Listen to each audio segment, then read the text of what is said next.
All right, you guys. Roommate number 1 and roommate number 2. If you're ever watching this, oh well. I mean, one of them, well, they probably both know how I felt about them because we got into some not so good conversations, you know. So the first roommate. Oh my gosh, the dog is crying. The first room. Okay, so when you're in the barracks, you're not supposed to have people, especially of the opposite sex, stay the night in your room. Now, I personally didn't care. I don't care if your boyfriend comes over and stays the night. What my problem is you literally having sex, like right, I'm sitting right freaking here.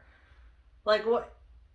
Go to his fucking room, or like I told her, text me and let me know like that your boyfriend is here or that you guys need a minute before I come in the room or whatever. Like, I don't care that that's what you're doing. I don't care that you have your boyfriend coming over. I don't care, but please at least let me know so I'm not walking in the room and you guys are in the middle of doing that and all you do is say sorry and continue going. It was so like I had nowhere else to go, whereas like she could have gone to his barracks room, which is what she ended up doing eventually. She was always gone and over at his room, because we had to bring it up to one of our sergeants once because she was late for duty one night, late for night duty, and she came up with some stupid excuse. But I had just gotten off duty, came into the room, and that's when she was having sex with her boyfriend. And I looked at the clock and I was like, you know you have duty, right? And it's like 8:15 and like she's supposed to be at duty by 8 or 9, I forget what time, I think it was 8. So I'm like, and she's like, yeah. But she just finishes being with her boyfriend and then he leaves and then she gets ready and then she shows up for duty. So then they were talking to her about why she was late. And she came up with some stupid excuse. So I pulled a sergeant aside and I was like, no. She's lying to you. She had her boyfriend over and they were having sex last night. And that's why she was late for duty. She didn't give a fuck she had to be at duty. So obviously, you know, I pulled her aside and talked to her. And, you know, she did that whole, like, fine, I just want to have him over. I just want to do it. And I was like, dude, like I said, I don't give a fuck that he's over there. I don't care that you guys are having sex. Just, like, can you please let me know? So I'm not awkwardly just, like, sitting in my bed, like, while you guys are less than 10 feet away from me freaking having sex. Or I don't come in my room after work and you guys are in the middle of, like, this is fucking gross. And like, and you have no respect or decency for yourself or for other people. You just keep doing, like, that's so freaking gross. Okay, like, at least let me know. I could have gone to a friend's room for a little bit. I could have gone to the PX. I could have been out the room for a little bit so you guys could have finished that and, you know, whatever.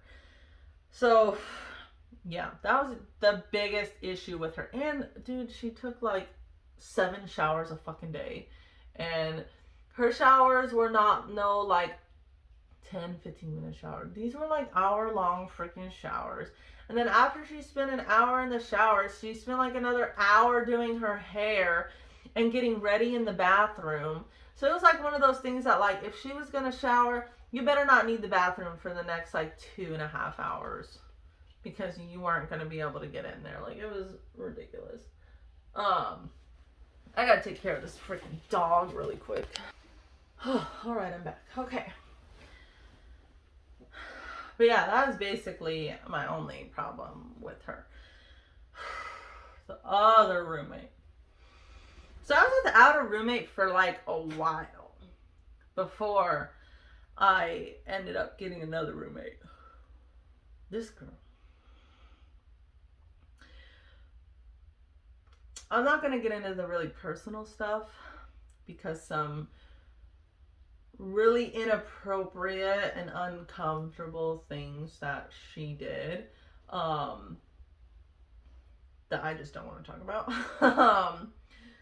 You probably catch my drift with, you know, what I'm getting at here, but very heavy drinker. Like, get drunk, pass out, go to sleep, wake up, go to work. Like, apparently, so long story short, okay, when we stand duty at the CMA, so for us at the CMA, there's two different types of duties. You have the regular duty that you stand at the barracks, that cycles through everybody, every single section that is underneath the same company, everybody that stays in the barracks, right? So I stood duty, I think, twice at the barracks my whole entire time there. So it's not like something that you do every month or something that you do whatever. Duty at the CMA, okay, duty at the barracks also is only one day, 24 hours, right, before you cycle to the next person. Duty at the CMA is a whole week long. It's 12 hours on, 12 hours off. If you got day shift, I mean, you had more work to do during day shift, but you had a normal sleep schedule. If you're night shift, yeah, you had a lot less work to do during the night, but your sleep was fucked, okay? And then they expect you to get off night shift at 8 in the morning at the end of your week and then go to work. And then sleep deprived the whole freaking week, and you want me to touch ammo? Yeah, not a good idea. But she was standing duty with another corporal. And I think she had asked, or something got miscommunicated with her thinking that she could drink while on duty. Somebody who needs to drink every single day, every single night, like, you have a problem. And with how much she drank, this was not a problem that started in the Marine Corps. Because how do you go 3 whole months of boot camp without any alcohol? And the moment you hit the fleet, you're getting blackout drunk like every single night. That is something you were doing prior to the Marine Corps. Maybe you joined the Marine Corps to get out of that, to stop that, but you just ended up carrying it with you or picking it back up after boot camp, thinking that you were gonna maybe be good and, you know, sober after 3 months. I don't know. But she ended up claiming it as the Marine Corps' fault. Yeah, so she thought it was okay to drink, like, on duty, right? And so then that corporal had ended up telling, like, the master sergeant, and I'm like, I think she's, like, drinking on duty. Like, I don't know what the heck is happening. And so then they ended up taking her drink and stuff, and they found out, like, yes, she was drinking on duty. She got in trouble for that. I think she got NJP'd for that. I can't remember. I don't know if she got NJP both times or just the one time. But she was having problems where she was, like, coming to work drunk, or she was just... yeah, I think she got NJP the first time. My timeline is a little messed up. I think she got NJP the first time. She was put on restriction for, like, 45 days. She was crazy. I'm pretty sure, yeah, she was still drinking and stuff while she was on restriction, which when you're on restriction, like, it's bad. You're supposed to check in with duty, like, every single hour of the day. Well, she's on restriction, and I hadn't seen her in, like, 2 days. And, like, the whole first day, like, you know, nothing happened. And then somebody comes knocking at my door, and they're like, hey, where's your roommate? And I'm like, I don't know. I haven't seen her in, like, 2 days. And they're like, what do you mean you haven't seen her in, like, 2 days? And I'm like, Like they're like she missed her, last check-in. So that's why, we're here. And I'm like, well, she's not here. And so I tried calling her. I tried texting her. We could not get a hold of her. like I don't know how many hours later, she freaking shows up. Mess. She shows up. Her hair is like half in her bun, half out her bun. She is wearing the blouse of a corporal from a different fucking unit. Her shirt is unbuttoned. She has like her green shirt on underneath. Her pants are unbloused. So like when we do our pants, you see them on the boot and they're like, hers were all open, all tucked. Her boots were undone. Everything was undone. She was clearly drunk. So she came back to the room all crazy, all loopy. They tried to tell her to get ready. She was falling all over the freaking. She was a hot fucking mess. And she's like supposed to check in again. And so then they get the name of the, corporal that's on, she's wearing his blouse. And so they get like a hold of him and stuff. And they're like, dude, like what the fuck? Like she's on restriction. She's not supposed to be over there. Even not on restriction, you're not supposed to be in other units' barracks, okay?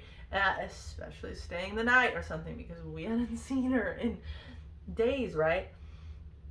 So then they're kind of at the point where they're like, dude, you have a problem. So they send her to rehab, right? For like 30 days. She's gone. Immediately she comes back from rehab, and guess what she does? Immediately starts drinking. Yeah, some of these are crooked, huh? Unless I'm crooked. I don't know. But yeah, she immediately starts drinking.